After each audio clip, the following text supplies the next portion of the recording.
Hey, Rock Hill, Pastor Kyle here. The elders met last night, and let me just tell you, one of my favorite quotes is, if you want everybody to like you, don't be a leader, go and sell ice cream. It is a challenging time to lead anything right now, whether you own a business, or whether you're in civic service, or whether you lead a church, or whether you're in the school district, wherever it is, it's a challenging time to lead, because here's the thing, not everybody agrees. And sometimes the people that don't agree are people who love Jesus deeply and want to faithfully serve him. And so here's where we're at as a church. There are some people, when it comes to the mask mandate, that are in very, very different spots. I'm going to just give you a brief update of where we're at, and then I'll just spend a little time talking at the end, kind of explaining how we got there, some of the objections and pushbacks that we've gotten, and hopefully head those things off to show you a little bit of our process. But if you just want to listen to, hey, at the end of the day, what are we doing? Just listen to the next few minutes. So what we're doing is we are complying with the mask mandate in Duluth. Our mayor implemented a 30-day mask policy, and so at Chester Park and at Lincoln Park, at 10 o'clock at Chester, 9 and 10:45 at Lincoln Park, if you're coming to a service, we expect that you're going to put a mask on. We're going to comply with that, not necessarily because we love it or we think it's a great idea, but because we think we need to submit to the governing authorities that exist in our realm, and they're asking us to do things that are not contrary to our faith or to the work of the gospel. We do think there are times that might be coming that we do have to defy that or defy their mandates, but this does not seem to be one of them. However, we do know that there are a lot of people that feel very deeply about this, about masks, and it just is a violation of their conscience to put one on. They think they're lying. They think that it doesn't do any good work. They think that it hinders their worship and fellowship. And here's the thing, I understand that. I really do. And I'm sympathetic to it. Now, some of you guys don't understand that. And I would ask that you would understand that. These people love Jesus deeply. I don't think the science on masks is complete or definitive necessarily.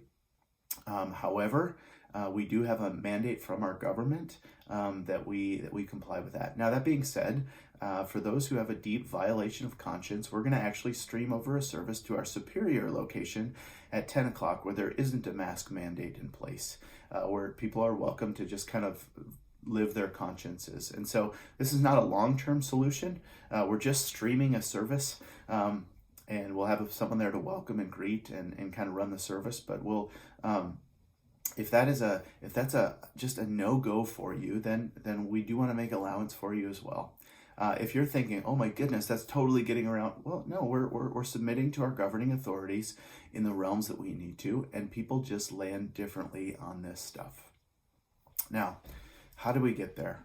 I've heard a lot. I've gotten a lot of pushback. Some of it has been really good and gracious and godly, and some of it has not been so. It's been fairly mean-spirited and very black and white in its thinking, and honestly, that just makes me sad. This is a shepherding issue, but one where people who deeply love Jesus don't agree fully on the best way to move forward. Even as an elder team, we have plenty of robust dialogue, and we don't all agree on exactly what the best thing is or what we would do if left alone. And that's a good thing. But when it comes to the authority of the church, are we just simply laying down and letting the government roll over us? No. I mean, there are times where we might have to make a stand. This just doesn't feel like one of them. For those of you who think, hey, the church should be free to do whatever it was, well, here's the thing. We have a building, and in order to operate that building, there are certain building codes that we have to comply with. When we did a remodel downstairs, we couldn't just do it any way we want. In fact, we had to do it in a way that was a lot more costly in order to comply with the building codes of our city. That's just the reality. Did I want to do them? No. Did we? Yes, because we are under authority. If there were to be, heaven forbid, a sexual abuse instance that took place in our church, especially if it involved a minor, we are not free to simply handle that in-house. We can't. We do need to notify our governing authorities because of different realms of authority. As far as I can tell in human history, God has instituted the authority of the state, the authority of the church, and the authority of the family. And there are overlapping realms of authority, but generally, when one type of authority tries to usurp all of the others, bad things happen.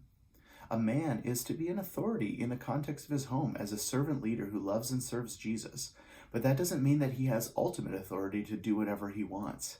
That is a situation that makes me shudder. On the other hand, the church has the authority as far as how we follow Jesus together, what we say and how we teach the Bible and that kind of thing. However, there's a limit sometimes to our authority. And if you look at the places where the church has kind of tried to squash all other authorities in people's lives, not good things have happened. People have gotten burned at the stake for being heretics. The Crusades happened. The Inquisition happened. Lots of crazy things happened, okay? Similarly, when the state tries to squash any divine authority or church authority or any authority of the family, horrible things happen. Look at the abuses of communism or the overreach of the Nazi government or what's going on in China right now and the crazy human rights violations. These things exist and they exist in tension, and I think as best as we can, we ought to honor and submit to those authorities so long as they're not asking us to defy the Lord. And putting a mask on our face, I just don't think it is asking us to defy the Lord.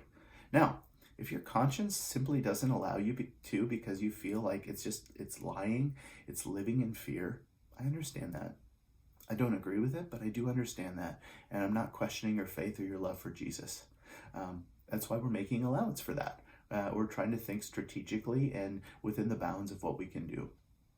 If your conscience doesn't allow you to see someone who's maybe a little bit more carefree than you are, who understands that health is not just a physical thing, but a mental and a spiritual and emotional thing, and we need to keep those things in balance, then I would ask you to be gracious and to think from a different person's perspective. As I was talking to Dean, he said, one of the things that people feel very deeply is that when the government overreaches, we need to resist, that it is our responsibility. And I would say, as citizens of this country, absolutely. It is well within your rights to resist and to run for office, to make it different, to push against overreaches of authority that you feel are there. I'm not convinced that it's the church as much because people fall in different lines. When it comes to persecution, it seems that the primary theme in the Bible, and I was just talking to Dean, is not resist and fight for your rights, but how do we faithfully persevere in climates where things are a little testy, where things are a little challenging when it comes to being a Christian who believes the Bible in all of its ways. And I think a lot of our heart needs to be, how do we persevere faithfully? And then maybe as individuals, how do we resist? But how do we persevere as faithful followers of Jesus Christ? Now, when it comes to our responses to COVID and safety and personal responsibility and corporate responsibility, a mentor of mine just probably a year ago described, hey, there's kind of 5 different people in how they respond. There's the chaotic, there's the cautious, there's the careful, there's the carefree, and there's the caustic. And it's a spectrum. And the chaotic is the person who's yelling at someone who's not wearing a mask. The person who doesn't do hardly anything socially, who's kind of living in a bubble and doesn't really interact with people much at all. They are scared. They're barely holding it together. The cautious person is the person who says, hey, I do need to be cautious about this. I may be in a far more vulnerable group of people. I'm going to limit my social sphere. I need to be very careful when it comes to large gatherings and going out, because if I were to get COVID, then it would probably not go well for me. There's the careful, the people who are like, you know what, I got to live life, but I know that COVID is not nothing. And so in certain settings, I'm going to put a mask on. I'm not going to go and hang out with someone that I know has symptoms and is sick. I'm going to live my life, but I'm going to do so carefully. Then there's the carefree people who are like, you know what happens, happens. I'm just at that point. I'm not too worried about it. I'm going to live my life. I will make allowance for people, but I'm just going to live my life and I'm going to get on with things. And then there's the caustic people. And the caustic people are those who are almost like chewing people out who put a mask on, who are demanding their own way and demanding that everybody think the way that they do, who feel like we're about to fall into Nazi Germany with government overreach, and they make it their mission to like convert everybody to COVID is a hoax. It is nothing. And there's almost a mean-spirited to it. Now, here's the thing. I think in order to make it work as a church, you can't be on either of the fringe. You can't be caustic and you can't be chaotic. I need you to click in at least one. You can be cautious, you can be carefree, you can be careful, but you can't be chaotic and you can't be caustic. All right, that's probably more than you were looking for. But I just wanted to give you a little sense of behind the scenes, how we wrestle with this. As far as the superior service, we're going to give it a whirl. We would ask that you would put on a mask, but if that is something that you just are not allowed to do, then we do want to provide an option for you to fellowship with other believers, to worship together, to hear the preaching of the word. Is it perfect? No, it's not perfect, but it's something that we can do now in order to make allowance, and we are uniquely postured and positioned to be able to do that. More than anything, I want you to pray for the unity of the church. I want you to pray for Christian love. And if you're someone right now who's feeling just a ton of angst, here's what I want you to do with it. I want you to use that angst productively. I want you to use that angst to call up someone who is struggling right now, and I want you to encourage them. I want you to take the leaders that maybe you disagree with, and I want you to pray for them. And I want you to pray that God would give you wisdom, or give them wisdom. And I want you to pray maybe even that if you feel it necessary, that God would change our minds as we seek him and we follow him and as we try to live faithfully. So I love you guys. It is a joy to be a pastor at Rock Hill Community Church. These are hard times. These are challenging times, but let me just leave it at this. Let's not let masks be the issues that breaks up the unity of the Spirit and the bond of peace. If you're considering leaving a church because of masks, I would ask you to check your heart and say, is this really the hill that I want to die on? And then let's have grace toward one another. Let's love each other. And I'm happy to interact with you as you see fit. But love you guys. Talk to you later.